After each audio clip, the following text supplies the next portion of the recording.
here at LSU. And, you know, there's one or two or maybe a few people in all of our lives that you can say has changed our lives drastically. It brings me great pleasure to introduce one who changed mine, Dr. Greg Glassman, Mr. Greg Glassman. Founder of CrossFit, CEO of CrossFit. CrossFit is a very controversial subject, but it's one that's really touched my life and made my life better. And I wanted to bring him here and share the story. I was reminded by a mail card, save the date card, that 20 years ago this month I just graduated from med school here, and I was wandering these halls, and I didn't care what I ate. I was eating donuts for breakfast, and I loved the sugary cereals, and I was getting headaches all the time. And I lived with a power bar in my pocket, because if I didn't eat every hour or so, I got these headaches. And one day I typed into Google headaches if you don't eat on time, and it popped up about low carb diet, and that's what got me on that. And then a few years later, I found CrossFit, and it just all came together and tied together. So I'm excited about the message. I'm excited to bring you to Shreveport to talk, and I hope you all enjoy this talk. And without further ado, I'll turn the floor over to him. Thank you, Doc. Appreciate it. Good afternoon. Can you hear me all right in the back? Good. Let me start with a thank you for allowing me to come here and talk to you. It really is an honor of a lifetime. There's no kid training in a gym that ever thinks he's going to be in front of doctors and medical students in medical school getting to talk. So this is really cool. I got a neat story for you. I was a fitness nut, working in the gym, pretending to go to college, and I really enjoyed the training environment. I liked the impact that I had on people's lives. I got to work with the best people in my community at the best part of their day, and was able to affect a phenomenal change in their being.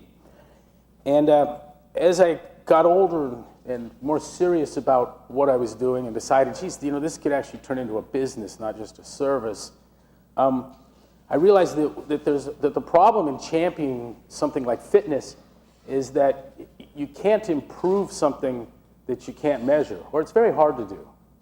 And the problem with measuring fitness is that there wasn't a definition for it. And so, like, suppose we wanted to count crickets out in a square meter area in the grass. Before we go out and start counting, we got to agree on what a cricket is and what a cricket isn't, so that you're not counting grasshoppers and sow bugs and katydids and someone else is counting something else.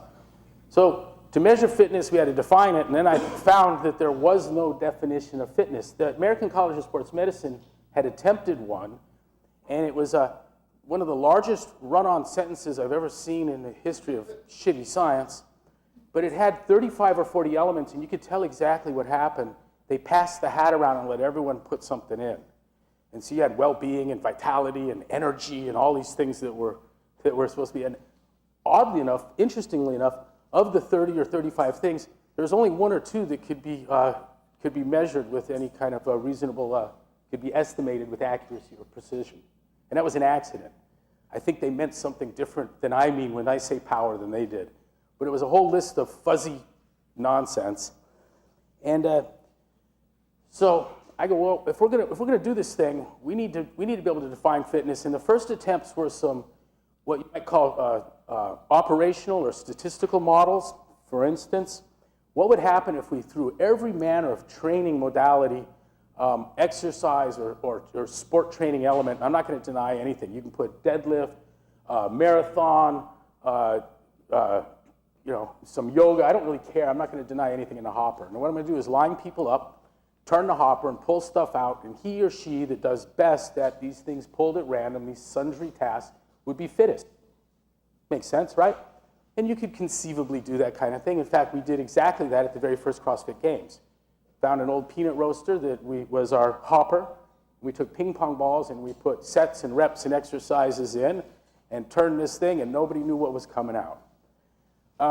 And we had a winner and we had a loser, and from that we crowned the fittest man and woman on earth. We had another model At the time, there were 3 metabolic pathways that produce ATP. Now we know of a 4th.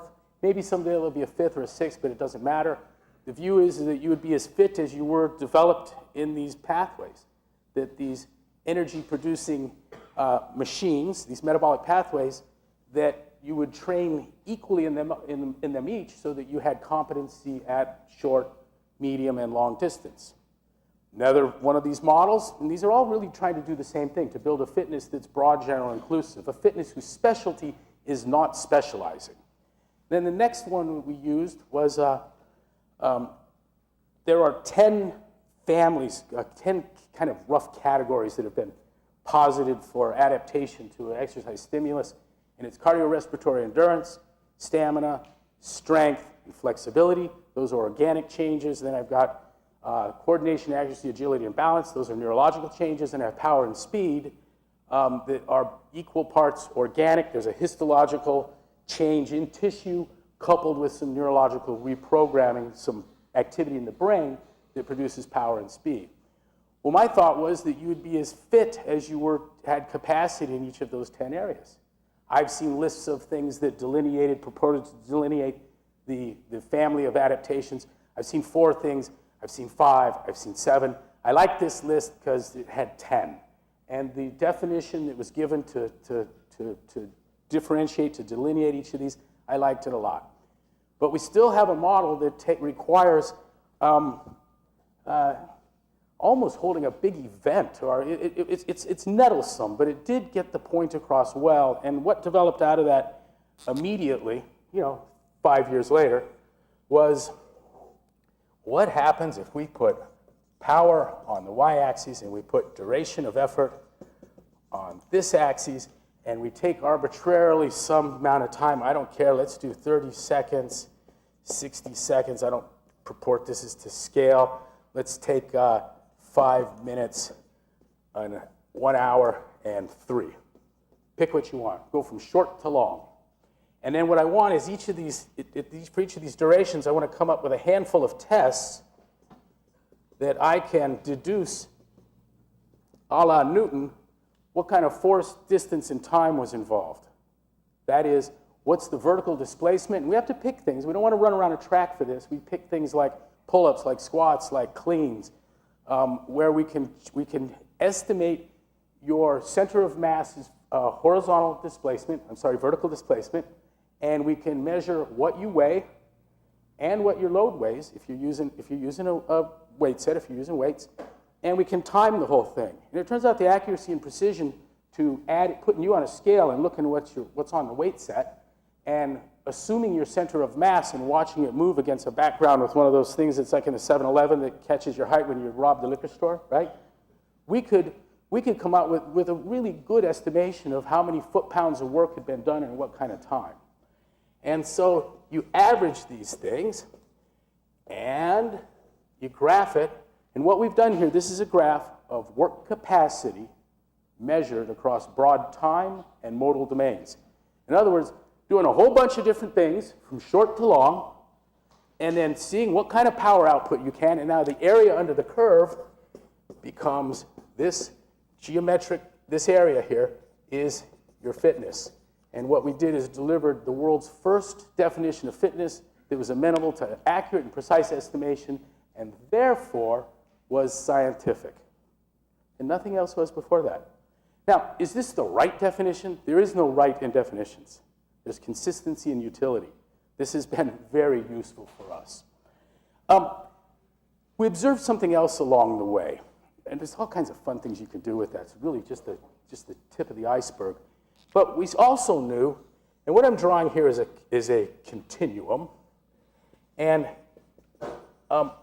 it's a game that philosophers and mathematicians like to play to represent a range of values of something. The arc here is a publisher's convenience. That's why they're arcs. There's no Cartesian element here. This isn't a higher point than this one. But what I wanted to show is that there are values that range from sickness or pathological values to wellness to fitness, to fit people. For instance, 40% body fat. Not so good, right? We all know that, right? Okay. 20% some kind of normal. I've got games athletes, female games athletes, sub 5% body fat. I don't have a single amenorrheic gal on the team. Not a one. Not a one. Blood pressure. Here's the thing. I'm not going to run through a litany of these. We could not find a metric where there was a value that straddled a pathological value and something consistent with those that we'd identify as fit. Could not find an exception to that. Specifically, interestingly, and a lot of fun, I got A1C in here. I got triglycerides in here. I've got HDLs in here. I've got blood pressure in here. And the three elements of body comp: bone density, muscle mass, and body fat. When you increase someone's work capacity across broad time and modal domains, their fitness, when I elevate this curtain, this delta Y here, change in power, that happens here is the increase in fitness.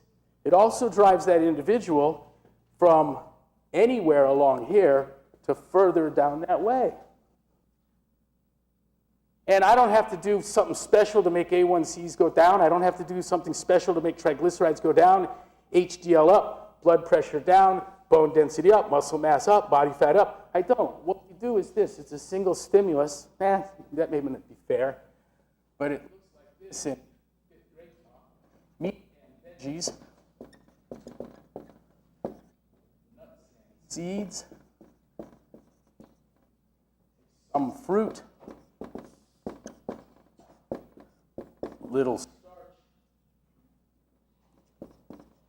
and no sugar.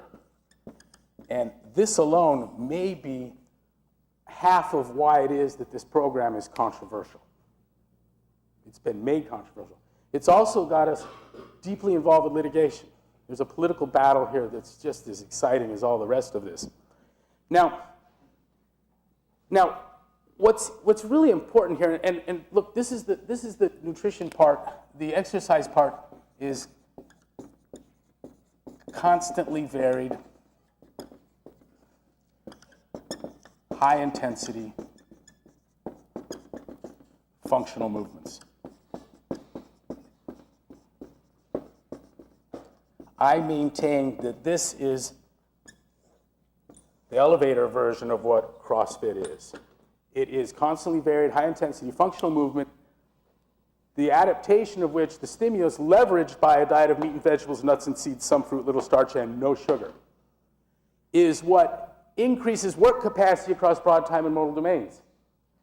And sends your A1Cs on a nosedive, triglycerides a nosedive, HDL. If you work them out hard enough, it comes up, and sometimes, like, shockingly so.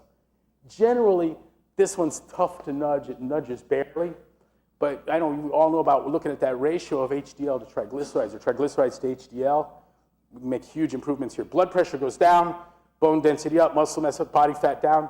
What's important here to understand is that these pieces here, and when I've looked at these 7, I told you there is no exception, but I like these 7 because these 7 are manifestation, predictors, and cause of chronic disease. Let's take one example, or all 3. Let's look at blood pressure. You got malignant hypertension, you have chronic disease. That's a manifestation right there, you're sick. It's destroying your kidneys. It's going to give you a stroke. It's a cause of other chronic disease. And is a predictor of the likelihood of a fatal coronary event. These are the independent variables controlled by the dependent variable that is lifestyle choices. And to treat this symptomatically with surgery, with drugs, I guess in acute phase, if there's nothing else you have, that's what you have to do. But it's very, very expensive. And it's been deadly. And it's a problem that's getting worse and not better. Now,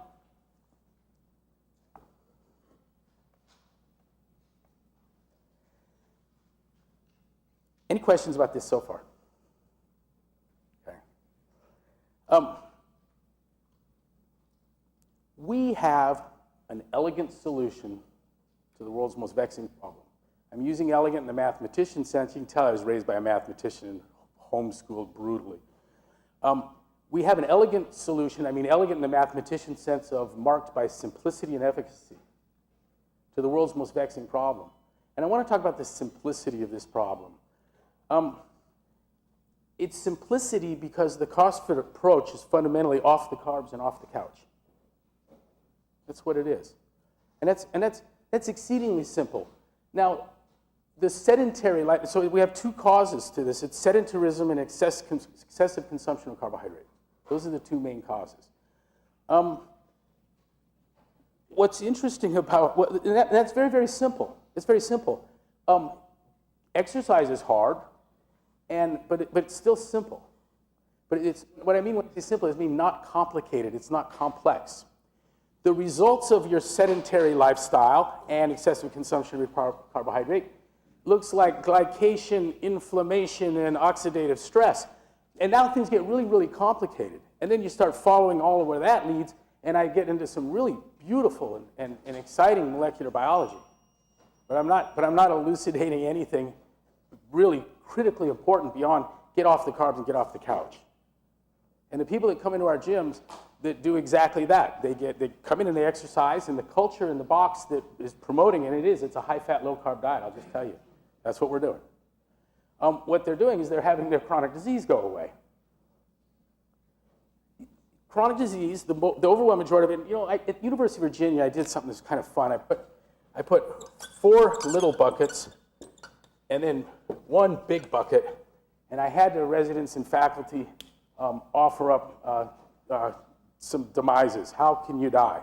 And I'm not going to do it here, but we went for about 20 minutes, and the buckets are kinetic, chop, stab, cut, drop through the windshield, that kind of stuff, the trauma, microbic, prions, viruses, bacteria, all that kind of stuff, right? Fungi, genetic, got the wrong parents, and toxic. It should be poisonous. A toxin's a biological poison, but they all went ick, so I took the liberty there. Toxic, genetic, microbic, and kinetic.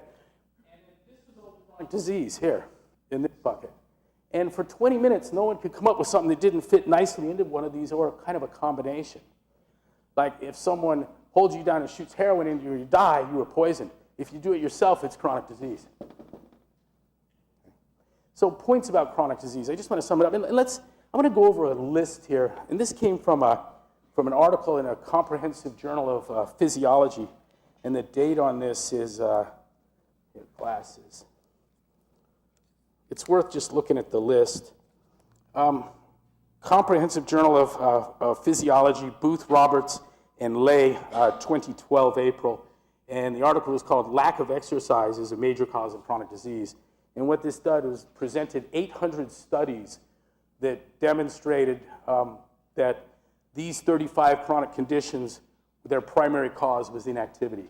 And I can tell you that the high-carb, low-fat diet will do the same thing.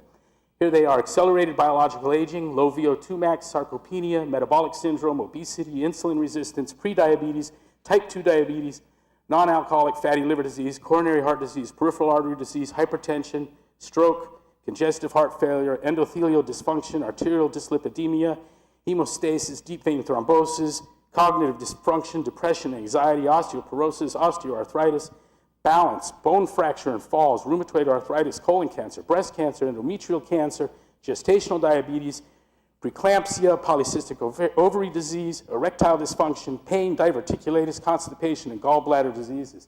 800 scientific studies showing that lack of exercise is the primary cause of these. Let's go back to the feature of these things. The thing's very simple, but it's simple. Why? Because there's 2 causes: too much carbohydrate and inactivity. But those are both willful behaviors. They're both willful behaviors. This isn't going down the store and getting this isn't catching. It's none of these things. It's not in the accident category. Chronic disease is a result of chronic bad decisions, day in, day out. And so the reality of it is that it's self-inflicted. And that's a hard message, your diabetes is your fault kind of thing. But it's also extremely empowering, because all you have to do to reverse the course, to remove the underlying cause, is to get off the couch, and if you haven't ever done squats, do 5. And then your next meal, make sure that it doesn't have high glycemic fare in it. Have a hamburger patty and a bowl full of broccoli. And when I talk about meat, do I have vegetarians in here? Do I got a couple? Good. When I say meat, I want you to hear tofu, tempeh, or seitan, the three soy products, or spirulina, the blue-green algae, or fractionated isolates, the shit that's made in factories. It's like the Morningstar sausages, the fake meat stuff, or a protein powder. Those are the known 6 non-fibrous vegetable proteins. If you will get, fella, show me, hand up on a vegetarian again. Yeah. Is it, are you a Jain? Is it a religious thing? Yeah. I love this because it's really fun to offer someone health and let them be a vegetarian still. You would need approximately 28 grams of protein, one of those sources, at every single meal. And if you do that, you'll be as healthy as you can be, still be a vegetarian. List again: tofu, tempeh, and seitan, the soy products, spirulina, blue-green algae, fractionated isolates, and protein powders. Get one of those at every meal. So when I say meat, you vegetarians hear that, and we've gotten through that politics. So it's self-inflicted, but it's also, because it's a willful behavior, it's preventable, right? And it's also curable. And this was an interesting one for me. We work with Dr. Axel Pfluger, who ran diabetes and chronic disease at the Mayo Clinic for 16 years. Fascinating guy. I was telling the story earlier. He's a PhD pharmacologist who got board certified in cardiothoracic surgery, was doing research at the Mayo Clinic when he realized in a flash that he was looking at extracorporeal blood diffusion and realized that they knew that there was damage to the heart, lung, and brains. Minor, but not insignificant. And how is this happening and why? And in this research, he learned that he said it just came as a shock that he'd fallen in love with the wrong organ system, that it wasn't the heart, it was the kidneys. So he went to his dean and says, can I do a residency in nephrology? And he ended up doing nephrology and internal medicine concomitantly and running that program at the Mayo Clinic for 16 years. He's left and come to work with us. We have an elegant solution to the world's most vexing problem.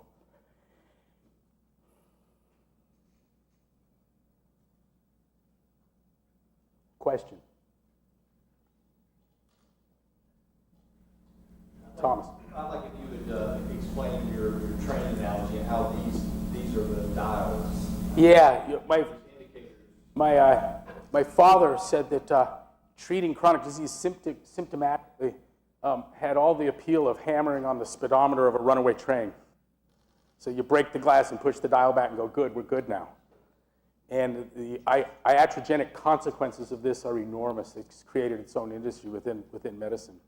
As a physician, I think that's a huge problem in our profession is that, oh, your cholesterol's high, here's your statin, you're good. Yeah. But we're not fixing the underlying problem, which is what you're talking about. What we do to fix the underlying problem is an intensive enough experience that there's almost nothing like it in medicine.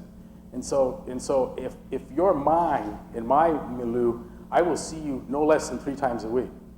I've had people try to come and see me once a week, and I just hammer the shit out of them. I mean, because I tell them, I know you're not going to do anything else for the week, and so we're going to get it all done today. And I had a guy, George Evelison, see, I got no HIPAA. George Evelison, local attorney in Santa Cruz, came to me once a week for years losing weight. And so it was a great experiment for me to see just how, and he goes, why do you kick the shit out of me every damn time? And I go, George, if you just come one more day, I'll cut that dose in half. Just come one more day. But he wouldn't give it to me, but he still was moving inexorably, wonderfully in the right direction, just at a fraction of the pace I wanted. But you see someone how often? Every couple of months? You know, unless something acute comes up? That's really might be an impossible scenario for getting someone to change some habits. Early on looking at chronic disease, sitting one day and I said, if I sit on the couch watching Friends, eating jelly donuts until I get diabetes, I'm a victim of the disease. But if I shoot heroin and pick a different channel, I'm a degenerate, and it's like something I've done to myself. And I'm like, is addiction, why is it not chronic disease? And so I put into Google addiction and chronic disease. Wham, first thing up, NIH. See, I quote them when I like what they say, and then I won't use them as a resource otherwise. But the NIH says that addiction is a chronic disease. the molecular biology of addiction, the incidence rate of addiction, the intractability of the problem. Mimics it very much. I don't see it that different. But then it caused me to go, well, if addiction is chronic disease, what's chronic disease? Well, it has two causes, sedentarism and excessive carbohydrate consumption. Well, any one of you that have removed the high glycemic fare from your life, you know sugar is addictive. You know what I'm talking about, right? Show of hands. Felt this? I mean, you know, I got a little girl that's going to turn 4 in a week, and I don't think there's any lie she wouldn't tell for a jelly bean. I mean, it is something to watch these kids around sugar. I have a good friend that in Arizona. He's a fundamentalist kind of guy, fundamentalist family. But he says that they have removed from their kids' diet all of the unchristian foods. And I go, what's an unchristian food? And he says, well, it's foods that makes my kids steal, lie, fight, or hide things. And I go, tell me more. And he says, well, we went to Costco and got the big box ice cream sandwiches. And things in here. And the next day, they're gone. But 2 of the kids keep showing up with ice cream sandwiches. And there was fist fights, and it was just, the house was deteriorating. Everyone's relationship going downhill. They got into the freezer and dug down and found the secret stashes. So they had fighting, lying, stealing, hiding. No more ice cream sandwiches. I go, what are the other things that do this? And it's just a list of high glycemic fare. Unchristian foods. You're talking about an addiction. So the next thing I want to know, well, if that part of chronic disease is an addiction, what about sedentarism? And so I put into Google inactivity and addiction, and I put in sedentarism and addiction, and I found several scholarly articles where people have said it is a self-replicating, self-reinforcing, destructive behavior. And I'm like, I know what that is. That's an addiction. Sitting on a freaking couch watching TV becomes addictive. And the more of it you do, the more of it you're going to want to do, and it has its own inertia that's just so much like so many of these other cruddy things. So I'm not going to stand here and tell you that chronic disease is addiction, but if anyone wanted to make that point, I wouldn't argue with them. I wouldn't argue with them. The solution, you guys are left with, I'm going to use my lifeguard swim coaches. You guys are lifeguards. You're pulling people out of the drink, from an acute scenario. What they needed was a swim coach. And you can run that by any lifeguard too. Tell you, would more people knowing how to swim make your job better? Oh, hell yes. You guys are lifeguards in a world where nobody knows how to swim and the beaches are packed.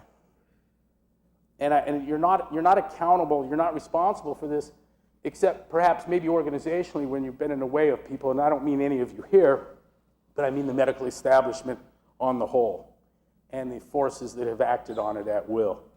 Center for Disease Control just released their 2017 report on diabetes. It mentioned saturated fat 143 times and sugar twice.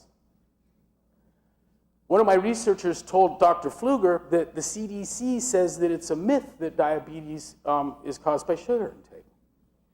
So he goes to the site and he says, no, it does not say that. It says right here that if you have pre-diabetes or you're diabetic, you need to take all the sugar out of your diet. And then I goes, no, doc, you didn't see this. And it was the inset at the center of the article. He didn't read that part. He read the article. The inset says diabetes myths. Number 1, sugar causes diabetes. We augured in on that. You know what the deal is? Sugar doesn't cause diabetes, it causes inflammation, and inflammation causes diabetes. In a court, that would be a lie. Try that in front of a judge and you're going to go away. How does the CDC do it? We have become a target, and I didn't want to get into this political stuff, but it's important to see what forces operate here. We are taking the National Strength. We have taken the National Strength and Conditioning Association. That's a 501c3 that has as its platinum or gold sponsor one of the soda giants, and then there's their twin pillar, the American College of Sports Medicine, and they have Coke as a platinum sponsor. These 501c3s wouldn't be able to keep their doors open were it not for the contribution that's coming out of the soda industry their way. And we had one of them published a study that said that 16%, I think it was, of CrossFitters were injured in a study. Hey, they got good gains, their body comp improved and their VO2 max improved and they got stronger and everything was good, but 16% of them got hurt. Well, the guy that owned the gym where the study was going says, these are my friends, these are my clients, nobody was hurt. And so we lawyered up. And we did something that had never been done before. We sent a Manhattan white shoe law firm, a bevy of attorneys, $450 an hour, and we posted them up in Columbus, Ohio, and they found and interviewed and then deposed every single person involved with the study, and there wasn't a single injury. There were some people that were hurt, but they were hurt. They'd been hurt for years. There were people that had injuries. The program injured no one. And so we took them to court in Ohio, and we took them to court in federal court in San Diego, and we've gotten rulings already from the judge, some sanctions. They immediately turned into perjury and hiding of evidence from a federal judge. And two of the NSCA's officials, their director of training, as a perjurer in her court, and we've basically been handed the case to move forward all the essential elements that we need to prove. Handed to us as inference sanctioned by the federal judge. But this is what has got us in trouble. And along the way, we've also discovered that there have been 23 pieces of legislation that have been floored in 8 states over 9 years, and it's occupational licensure. And fundamentally, what it does is it criminalizes CrossFit training. Makes it an aggravated misdemeanor to do what we do, to do this. And the way it did that is by articulating what it is that makes someone a legal trainer. And the definition is a couple of the elements. They say that you need to be certified, and that certification has to come from a 501c3. Well, we're not a nonprofit. That's why we can do so many wonderful things. You need to be NCCA accredited. Well, that's the fly-by-night. That's the people that accredit certifications for plumbing and drafting. We went with ANSI. The one that accredits your American College, your board certification in endocrinology is ANSI accredited. We went with the very best. But the letter of the law, we don't meet. This bill passed in D.C., and we actually went to D.C. with our lobbyists, with our 23 affiliates in D.C., hundreds of trainers, had a rally, and made emails rain down on the city council, and they've repealed the bill. 8 times in 40 years in the United States. And 2 of those repeals of occupational licensure have gone back the other way. Think of the money required. We've done some lobbying now. My little bit of lobbying I do costs me about 75 grand a month. What do you think the expenses are to get 23 bills to the floor in 2 houses in 8 states over 9 years? I'll tell you what it is. It's going to be a magnitude greater than the revenue that these proxies have. So I got these proxies like the NSCA and the ACSM. There's another one, it's the Consortium for the Registry of Exercise Professionals. What they want to do is they just want a list of everyone who's an exercise professional. And they charge for you to sit on their list. And we've refused to participate in that because their training's bad and their nutrition is deadly. And so we don't want to be registered with you guys. Well, the head of that organization, their president, in New Zealand said that CrossFit had killed 6 people in the United States. And he said that to the New Zealand press, who dutifully reported on Network One, the only network coverage, the only New Zealand-wide show. And I got 40 or 50 affiliates there going, holy cow, where does this come from? Well, we sued, because it's patently not true. And this outfit doesn't have offices. It doesn't have headquarters. It doesn't have phone numbers. It doesn't have employees. And so what we did is, in suing it, we had to find out where you would file if you were going to come after this thing. Every organization has to do that. Every 501c3 has to have, if you want to serve notice, if you want to sue, he has to come somewhere. Well, the address for this place is the Kellen Corporation in Atlanta, and that's the food and beverage industry's organization of choice for proxy formation, lobbying, legislating, and public relations. So someone in the food and beverage industry has I'm going to guess that the 23 pieces of legislation, 8 states or 9 states, 8 years, whichever it was, I'm going to guess that's a $50 to $75 million effort. There's no one in the fitness space that has that kind of money. Nobody in the fitness space has that kind of money. The effort is failing miserably. Their effort. We're going to beat them. We have something very, very powerful on our side, and it's a profound metabolic truth. And how many CrossFitters are there? You know, Google's a partner. Microsoft has been a partner. How do we partner with Google and Microsoft? Well, there's people just like here. We got CrossFitters at Google, CrossFitters at Microsoft, and we've tried to estimate the scope of our impact, how many of us there are, and 2 million is too small. I know it's more than 2. Beyond 4 is too big. I know it's not that many, and we've come to those numbers through a handful of mechanisms. But every 2 hours and 24 minutes, we'll open up another gym somewhere. We have 14,000 of these gyms around the world. Don't advertise, don't market, don't have a business plan. I'm not nice to journalists. There's nothing. It's not my charm. It's the metabolic essentials here. That's what's growing this thing. And every one of my gyms is a lifeboat against this tsunami of chronic disease. I want to tell you something else really important here. We have come to learn that the anti-obesity effort has been completely dominated by the soda companies. So where you find people screaming the loudest about obesity, what you find is the people causing it are there. They love it. And what we know is that when you say obesity, they say exercise, and then you get into this exercise is medicine. You've got to exercise the fat off thing. I can exercise fat away, but I do not give you an escape from the metabolic derangement. I can make you skinny with diabetes. About a quarter of the population that is diabetic is weight appropriate. China has 500 million pre-diabetics with a negligible increase in body mass index. Obesity is perhaps the most benign symptom of a deranged metabolism. I'd take a standard deviation overweight over a standard deviation excess blood pressure, or suppressed HDLs, or jacked up, mid-triple-digit triglycerides. In the Wikipedia article, this is another bit of corruption. The Wikipedia article on hyperglycemia, I invite you to look at it. Check this out. Look at the picture this thing paints, because it's just such crap. Some individuals eat too much saturated fat, coupled with their bad genetics gives them diabetes.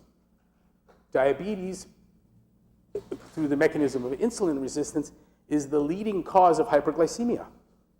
They've taken this damn model that ought to sit like this, and they got it like a spire balanced on its point. It's just absolute nonsense. What happens is you chronically elevate your blood sugar. That's where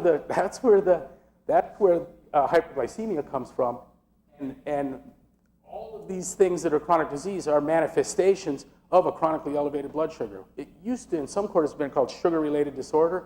That's exactly what it is. You eat too much carbohydrate, you're going to get fat. You eat too much carbohydrate, you're going to get Alzheimer's. And you're spinning a roulette wheel. Eat too much carbohydrate, you're going to get diabetes. You may not get all of them. You might get all of them. You see people here with all of them. You might get some of them.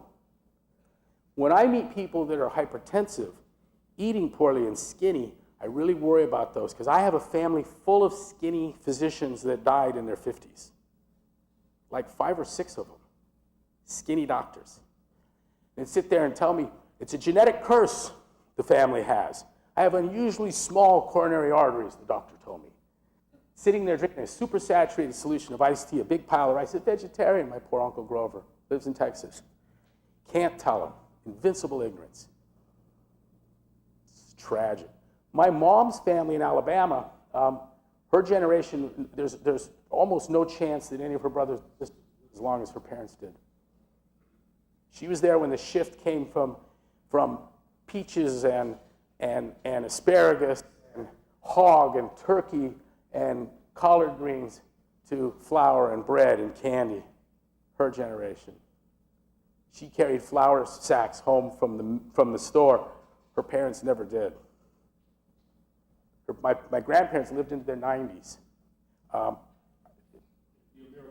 Makes it a miracle. Can you show the Z-axis on?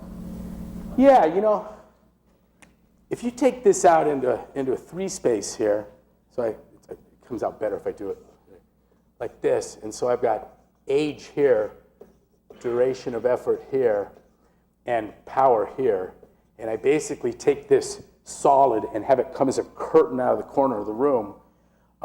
What would you call it if you try to optimize your fitness over an age span? It's as close to an operative definition of health as I can come up with. So you got a problem in medicine that you had in fitness. It's hard to improve things and we can't agree as to what it is. And for me, the important thing that I want, I'm 61, what I want at 90 is I want to be able to ride my motorcycle still. I want to be able to spend time with my kids, quality time, physical activity time. I want to be able to perform sexually, cognitively. I want function. And if you could list a whole bunch of physical activities that I could do at 90 and say, or would you like to be normotensive? Those things are only valuable to me, these things, because they are manifestation, predictor, and cause of chronic disease. And the thing that's important about chronic disease is the decrease in function. And I think that what we're all looking for is not just a longer life, but a better life, a qualitatively better life. And I think that comes about only with functional capacity. Yeah. My fear is that there will come a time where we might live to be 150, but you still go to the nursing home at 75. And so you got 75 years of Oprah and green Jell-O on a white plastic spoon, like getting your butt wiped. We live in fear of cancer and heart disease. We don't put people in nursing homes is frailty and feebleness. It's the inability to stand, to squat, to get things off the ground, to navigate stairs. That's what puts you in the home. This is a simple problem. The solution is hard, but it is simple. And it's behavioral. Let's do it together. I'm not quitting. Before I get back to, before dinner tonight, we'll have another gym, another lifeboat up there. Whoosh! People getting in. Question. Anyone got a sense of what's wrong with what I'm saying? There might be someone who's going, he's full of shit. Be that guy, let's talk. I got nothing to hide. I'm trying to sell you nothing. Can you explain the impact of the dietary fitness changes on cholesterol? Fitness changes on cholesterol? I body slam your blood, and cholesterol is no longer an issue. Triglycerides go down, and with enough exercise, I get the HDLs up. And I'm just looking at this tri-Gs to HDL ratio, and what we learned from Sears, and what he did, it was a brilliant bit of work. He and some cardiologists at UT Southwestern looked at postmortems with blood lipids, and found that as soon as the triglycerides go north of 200 and the HDLs fall, that your risk of sudden death from a MI just goes through the roof. And with the Santa Cruz County Sheriff's deputies, I had almost all of them over 200 and unimpressive HDLs. But at the end of 6 months, everyone was double digits on HDLs. I'm sorry, on triglycerides. So this is one where, now I want to share something with you that I think is really important. In 1995, I had the experience of traveling with Barry Sears around the country, watching him debate guys at Harvard. He debated Ornish, McDougall, and he'd just tear them apart. It was beautiful, It was. Ask me later, I'll tell you some of the wonderful moments. It was just a classic mismatch. But I got to see in 1995 for the very first time people who are eating right and doing no exercise.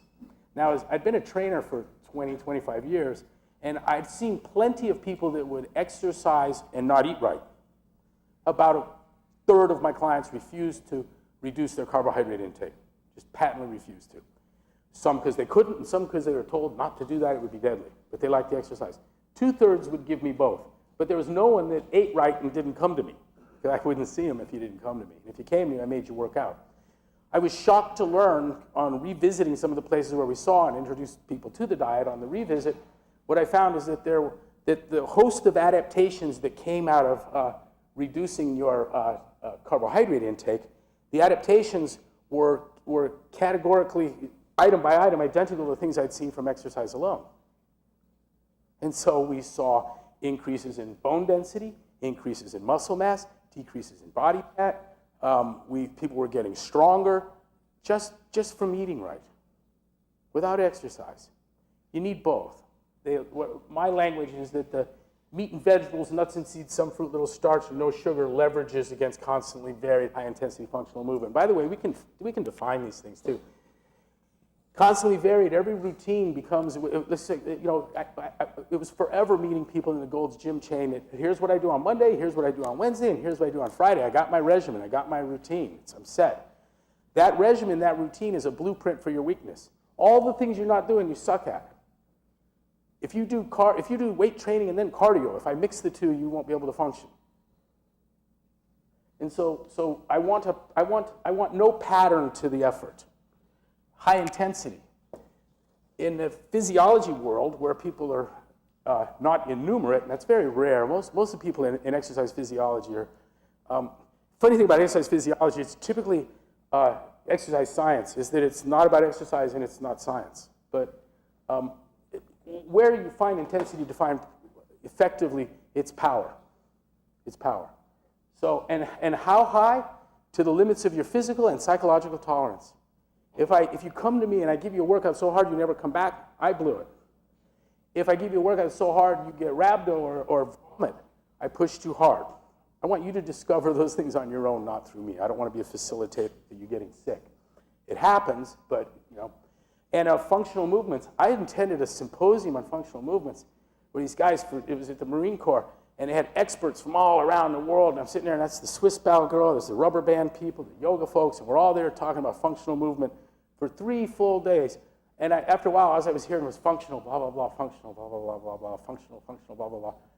At the end of day 3, I shot my hand up, and I go, we're using this term over and over and over again. I don't think there's 2 people in the room that are thinking the same thing. And what that means is this has been 3 days of non-communication. You think you're hearing, you think you understand, you couldn't be. I said, let's define functional movement. They couldn't. So one of these things I had to do, it was easy for us. Functional movements are those movements that are categorically unique in their ability to express power. And so you can look at what movements will move large loads, long distances, and quickly. Pull up, squat, throw, punch, run, jump, press. Not this, not this, not this, right? Those things are marked in that they move light loads, short distances, and slowly. The intensity is not there. This also feeds our definition nice here, because what events am I going to try and pick for these 3 things, or 5, or whatever at each duration? Things that are going to get this curtain up. And what would that be? The functional movements. So if you test someone's power output doing lateral raises and curls and calf extensions, the bodybuilding crap, you're going to get a curtain like this. And indeed, that's about how fit you are. You can't get healthy doing curls and lateral raises. And then afterwards spending 20 minutes on the treadmill. It will help. Here's the problem we have. All exercise is much better than none. All exercise is much better than none. But is that good enough? No. What we want to do is optimize. That's where the measurement comes in. What are you trying to optimize? Work capacity across broad time and modal domains. To do what? The most significant part of what we do is not the CrossFit Games, not the fitness, not how smoking hot our girls and guys look, and they do, but this part, that we have elegant solution to the world's most vexing problem, disguised as a fitness program. Question? We're almost done here. So you're doing a great job of throwing out all these studies and all. Is there a place where I can go and pull these up, read them? Do you have these compiled somewhere? Yeah, I'll turn you on to this one, the piece from Comprehensive Physiology. I'll send that, I'll put that in your inbox, and he's got linked there from 800 studies, and you can pull those, almost all of them, from PubMed. Yeah. We can also give you a list of the bad studies. You know, we went into Richard Blumenthal's office, the senator from Connecticut, and sat with with his staff and pointed out the corruption from soda pop. And one of the things that came up in discussion is that many of these studies that are showing that carbs are good for you were funded by American Beverage Association. And that conflict sits on the other side of the paywall in the study if it's there at all. And it took one phone call from Senator Blumenthal's office, and the people at PubMed agreed to put that conflict of interest on the abstract summary side so you could see it without buying it. And then when the very first one came out, where we had a study, look, paid for by Coke, Pepsi, and the American Beverage Association, they it's on the free side and see what's wrong. And I think that will help people from citing a study. I mean, I think we all know what's wrong with looking at a study that Coca-Cola funded that shows that sugar is not a problem in the diet. Doc.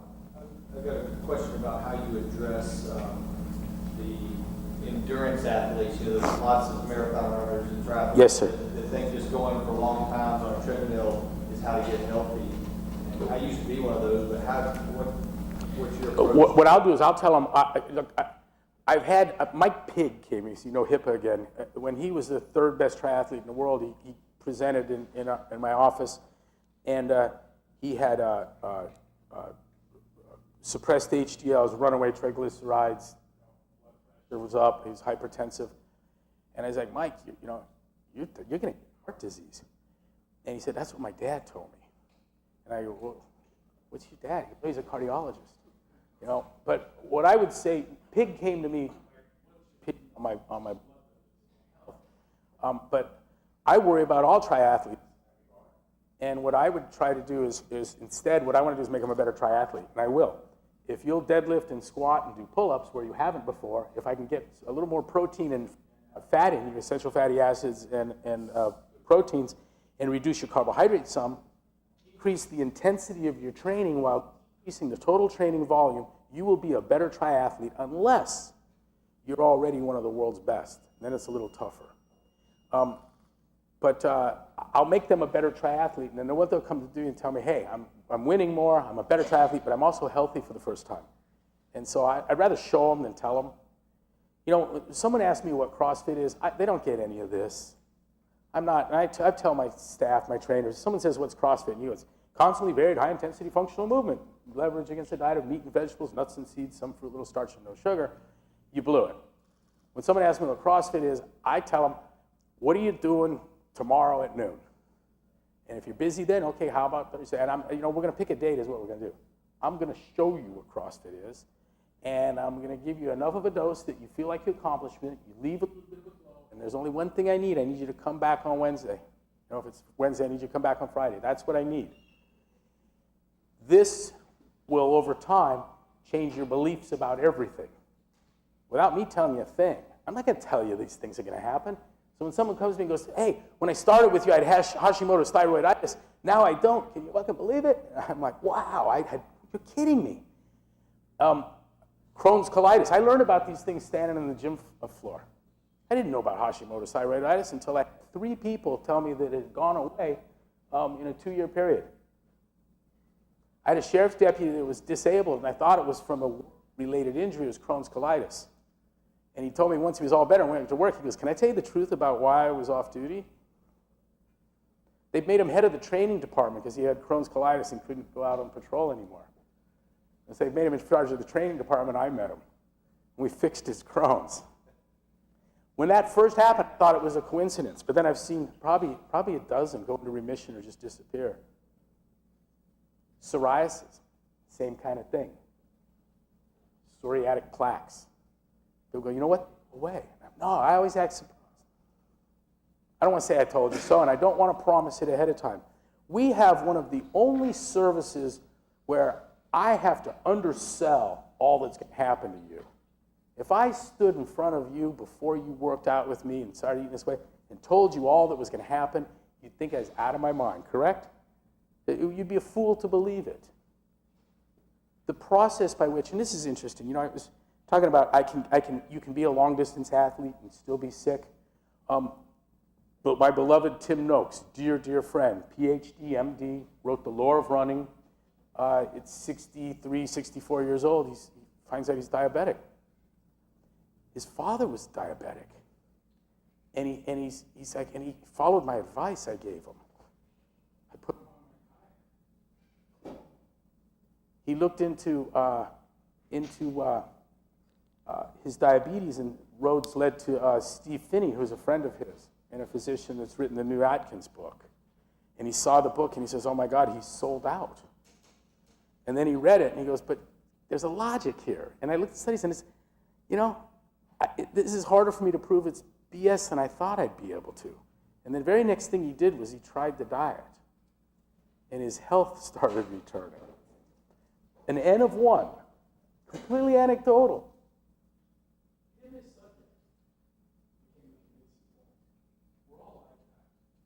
We're all like that.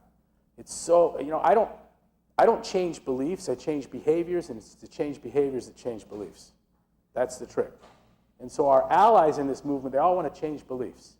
And they're looking for a mass conversion event. If we can only get the medical school on board, if we can only get into this NIH group, if we could only, get the right study done. And I no longer believe in those mass conversion events. I don't believe in them. I'm not waiting for that. One gym at a time, one person at a time. Cut your carbs, get off the couch, and find health. Thank you for listening. Really appreciate it.